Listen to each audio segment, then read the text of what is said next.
So can you teach growth mindset?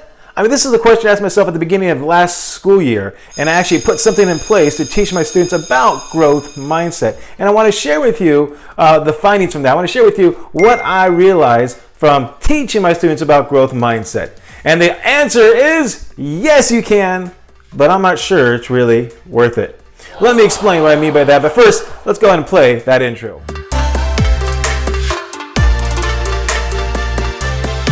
So if you'd like to see what I actually did to teach growth mindset, I have a whole series of lessons that I put in place to teach my students about that. And I recorded the lessons I gave to my students, a quick little intro. The lessons were set up this way. They were set up in with me giving some inspirational thoughts or some thoughts to my students. And then sometimes we did a little activity, and we usually did like a little motivational video at the end of my class period in order to kind of solidify all that. And I based my growth mindset off a guy named Tom Bilyeu.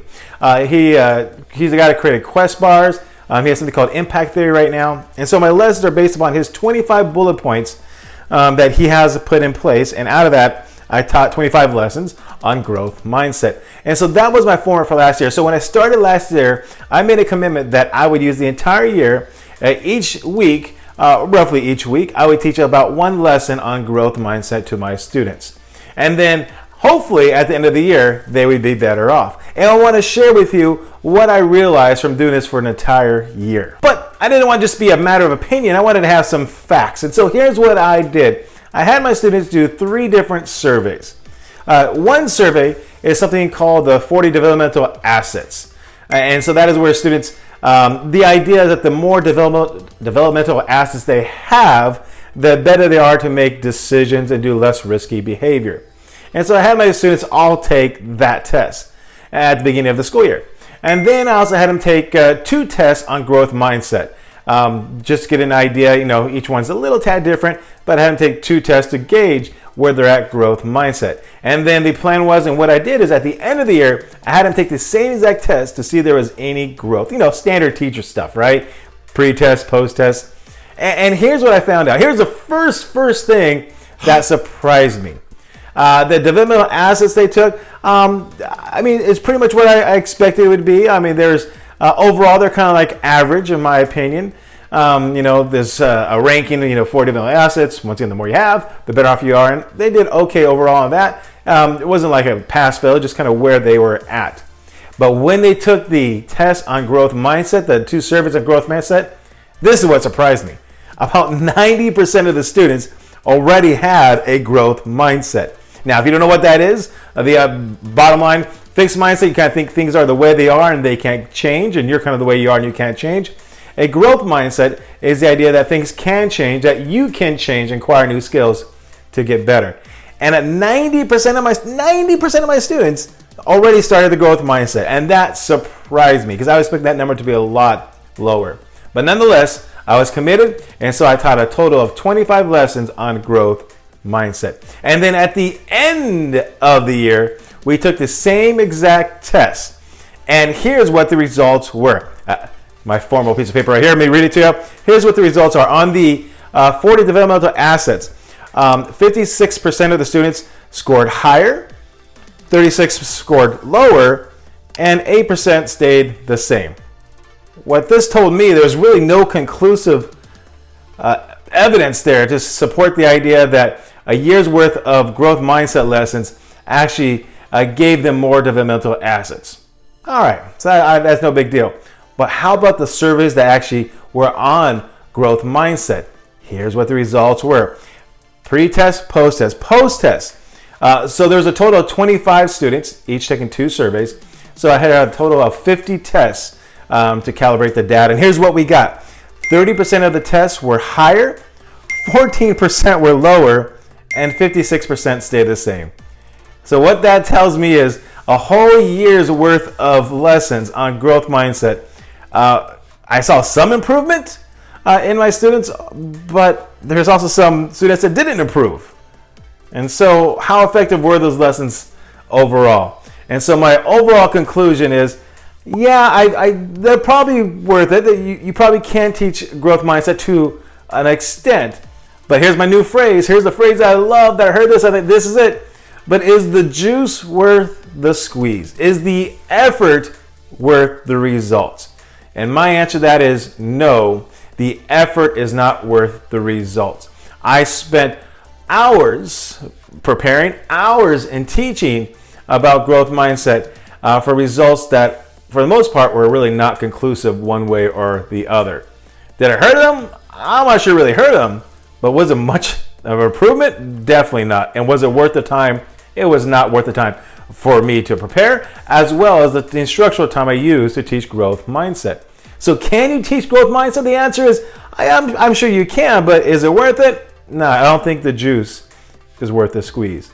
And so when I started thinking about, well, what do you do in this situation? So in my school, what they would have to do is, my school, we actually have to teach a variety of things, one of them being SEL, all right? And so these have to do with social emotional lessons that we have to teach our students. And I always felt that it really wasn't worth it because I didn't think it was very impactful for the students. And after doing a year of growth mindset, it kind of reinforces the idea that these lessons that we teach our students, the SEL lessons for our students about social emotional learning, are a waste of time, at least in my opinion, are a waste of time. Not because the goal is not a good goal, not because we're not trying to do something good, but I don't think it really has the impact upon the students that it needs to have. And so looking back through all this data, here's what I conclude, here's what I come up with. If we want to teach about growth mindset, about social emotional learning, you have to go beyond just a simple lesson. It has to have a huge factor of emotional tied into it. And so in my school, we did something which I thought was incredible. It's called Challenge Day. It was an outside company that came in. We had to select students, and they used the day to kind of touch upon all those things. But the way they did it, oh man, it touched the heartstrings. People opened up. Middle school students opened, you don't get this. Middle school students opened up because of this Challenge Day. That is what I think really helps home regarding the SEL, what really helps home social emotional learning. And then off of that, here's the other part of it is, that's a one-time thing, and you got to build upon that.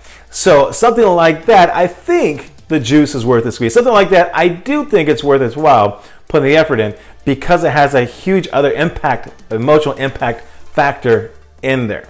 Back to this Tom Bilyeu, 25, impact theory ideas. That's one of the things he came to the conclusion was that in order to really convey the message of these different things, you have to have some sort of emotional connection. And so he's trying to do that through different kind of artwork, mainly like comic books and stuff of that sort. So he kind of gets the idea that you can't just implement a lesson. And then Tony Robbins, for Pete's sakes, everybody knows Tony Robbins. Tony Robbins, that's his whole thing. Information is information, but let's you have emotion backing that up. Let's you have some sort of experience backing that up. It kind of falls to the wayside. So overall conclusion about this whole year I put in place of teaching my students about growth mindset. We could have done better. We could have done better. And to finish off though, here's something that's really interesting is I spent the whole year planning these lessons, but then I got an email yesterday from a student of mine last year, and she didn't learn any of these lessons because she was in the class where I taught this, but she sent me an email, and here's what it said. It said, Mr. Vigil, I just wanted to say thank you. I'm not sure if you know, but last year was a year I had a lot of depression, and she had a lot of stuff going on in her life. And she said, and the fact that you took time to talk to me and you gave me a hug, I don't have a father, and the fact that I was able to get a hug from you reminded me what it might have been like to get a hug from a father made all the difference. And this is the email came out of nowhere. And so this is what really is the impact.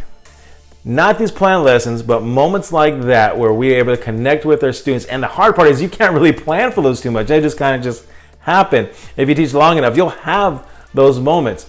But when I got that email, it reminded me like, wow, that is really how you touch the student. That's really how you make a difference with the students.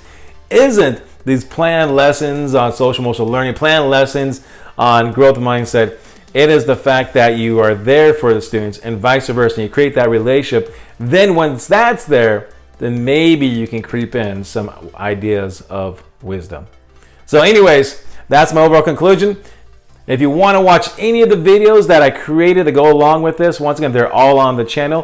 Feel free to just click on the playlist and you can watch all 25 lessons.